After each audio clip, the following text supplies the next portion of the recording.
Hey guys, my name is Nikki. Welcome back to my channel. Today we're going to be talking about focusing and how to stay focused. Now, these techniques can last up to 14 hours, 12 hours. I've done several videos where I'm studying for 12, 14 hours, and you've seemed to have loved these videos and also questioning how I stay focused for such a long time.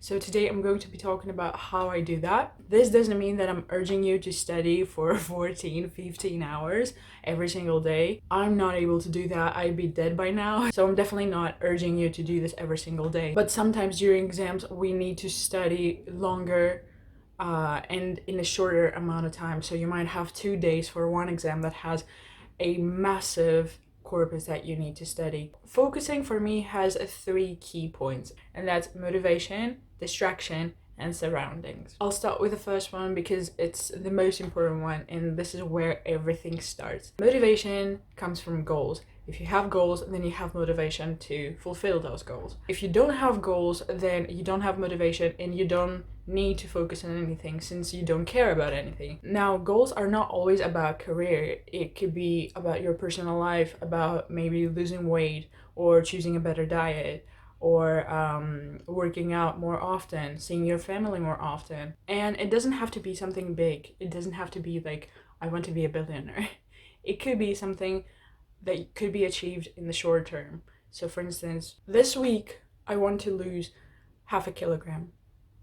Sorry, my voice is failing me today. Or I want to read another 5 chapters from the book I'm reading. It doesn't have to be something super big. So since you have motivation, like true motivation to achieve something, then you can be focused for it no matter how long. It doesn't matter. If you truly want something, then you can be focused enough to get that thing done. Don't underestimate motivation. It is actually something super important. You have no idea how important motivation is. As I said, if you don't have it, you can't achieve something in the long term. Sometimes in school and in university or in real life in general, we do things that we don't like to do, that we don't actually indulge in doing. That could be 1 or 2 courses in university that you don't really like, you have no interest in learning them. That could be a food that you don't like the taste of. It could be a family member that you don't like. It could be several things.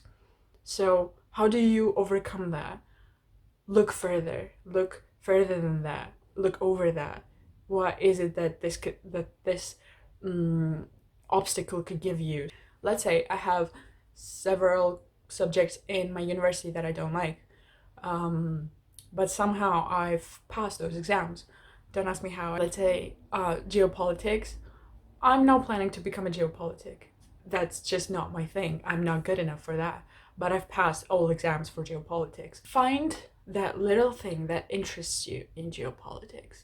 That's what I'm doing. Or pretend to be the cool guy for like 3 hours until you get that job done. Geopolitics is basically the theory of how every country works, how it's making moves, how it's attacking, why is it attacking, foreseeing moves. It's a really cool subject, but not something that I could last in.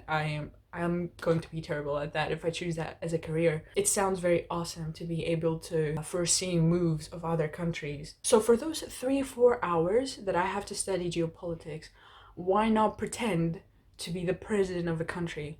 Why not pretend to be a super cool diplomat and try and understand why other countries are trying to attack me? And a second reason to study something you don't like, since you have to study it, is seeing why are you studying it.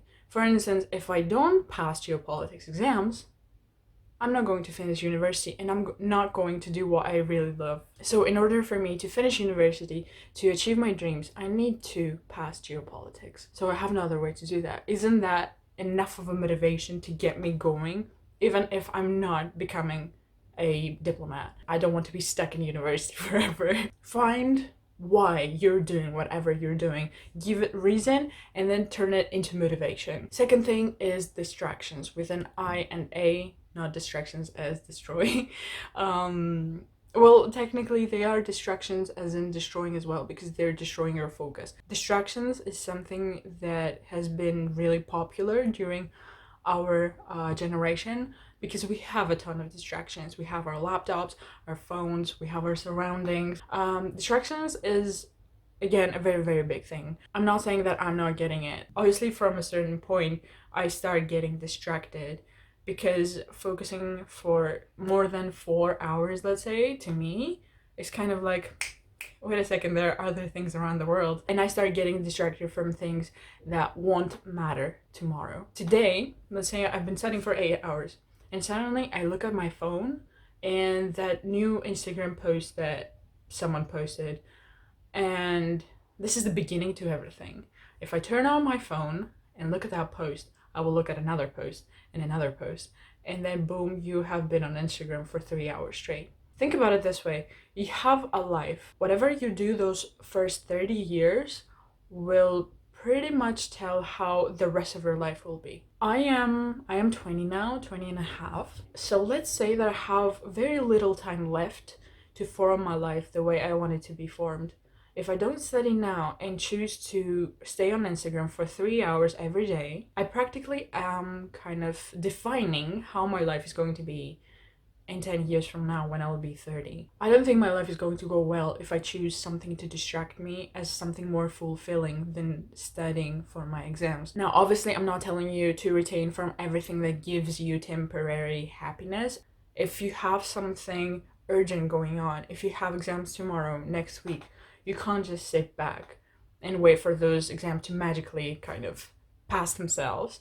Whereas when you don't have to study, when you're on holidays, definitely indulge on those hours of doing nothing in a way, or doing something that calms you down, that doesn't need extra focusing, that doesn't need hard work. So know when it's playtime and when it's serious time. This is really important when it comes to studying and staying focused. So there is this really cool app called Forest on Android and iOS where you can plant trees and bushes and flowers while studying. So what you do is you could set a timer from 15 minutes or 10 minutes, I think, up to 2 hours.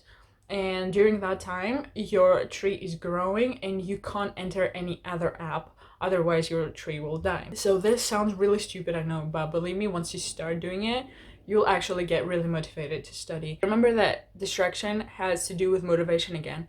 If you are motivated to do something, like truly motivated, then you won't distract yourself with something else because you will know how important what you're doing is. And last up is your surroundings. Surroundings, guys, are so important. You have no idea how important they are.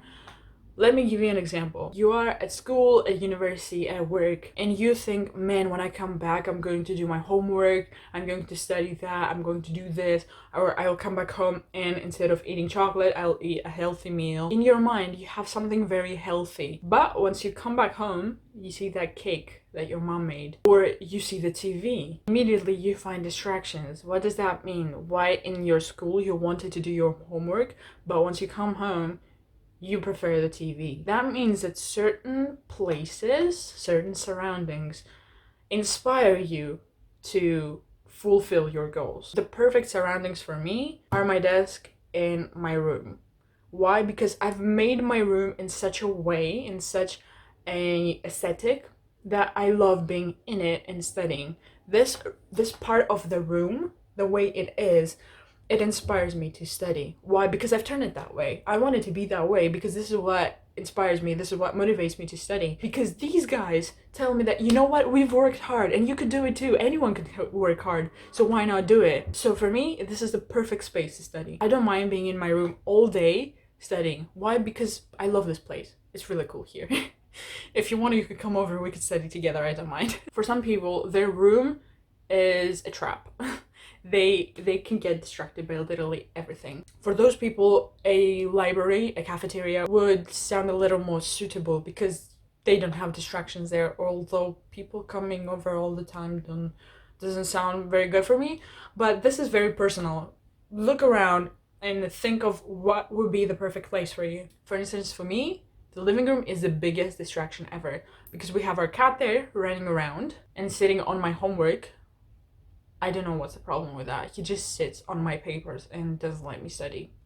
So separate what's a good place to study and what's a very bad place to study. That way you know what you should avoid and what you should opt for. These are the basics for staying focused for me. This is what helps me clarify what I need to do and what I don't care about. So never forget motivation, distraction, and surroundings. MDS, if that helps you memorize it. Hope you achieve everything you want in life and get work done, because this is what will define your life in 10, 20, 30 years from now. Imagine your future self coming knocking on your door, and you open, and at first you don't realize who that person in front of you is, and then you realize that that's you but older. Will you smile at that person knowing that you're working hard for that person to be well in 20 years from now?